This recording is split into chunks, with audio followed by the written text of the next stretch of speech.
میں آپ کے سامنے تیمم کا طریقہ بتانے جا رہا ہوں۔ برائے مہربانی بغور سماعت کیجیے گا اور دیکھیے گا۔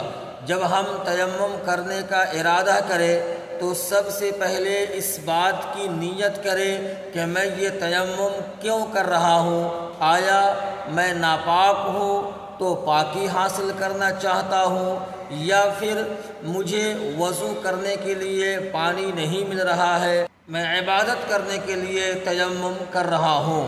حدث اصغر یا حدث اکبر دونوں سے پاکی حاصل کرنے کے لیے تیمم کیا جا سکتا ہے، اور ایک ہی طریقہ ہے دونوں ناپاکیوں سے پاکی حاصل کرنے کا۔ اب میں آپ کو تیمم کا طریقہ بتا رہا ہوں، بغور دیکھیے گا۔ سب سے پہلے ہم اپنے دونوں ہاتھوں کو پاک مٹی پر ماریں، اور مارنے کے بعد اپنے ہاتھوں کو ایسے جھاڑیں۔ ہاتھوں کو ایسے جھاڑنا یہ منع ہے۔ جھاڑنے کے بعد ہم اپنے چہرے کو وہاں تک کہ مسح کریں جہاں تک وضو میں دھونا فرض ہے۔ یہاں سے لے کر کے یہ پورا حصہ چونکہ وضو میں دھونا فرض ہے، تو اس پورے حصے پر ہمارے ہاتھ کا پہنچنا ضروری ہے۔ چہرے کا کوئی بھی ایسا حصہ باقی نہ رہے جس کا دھونا وضو میں فرض ہو اور وہاں تک کہ میرا ہاتھ نہ پہنچے۔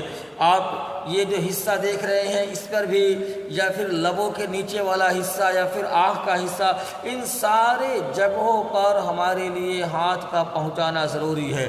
دوسری مرتبہ ہم تیمم کے لیے اپنے ہاتھوں کو پاک مٹی پر ماریں اور اپنے دونوں ہاتھوں کا مسح اس طریقے سے کریں گے۔ میں آپ کو کر کے بتا رہا ہوں، برائے مہربانی بغور دیکھیے گا۔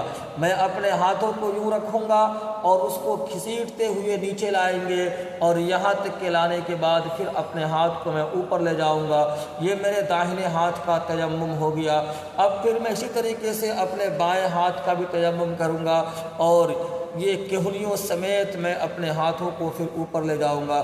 اب یہ دونوں ہاتھوں کے جو انگلیوں کے درمیان کا حصہ ہے اس کو میں خلال کروں گا۔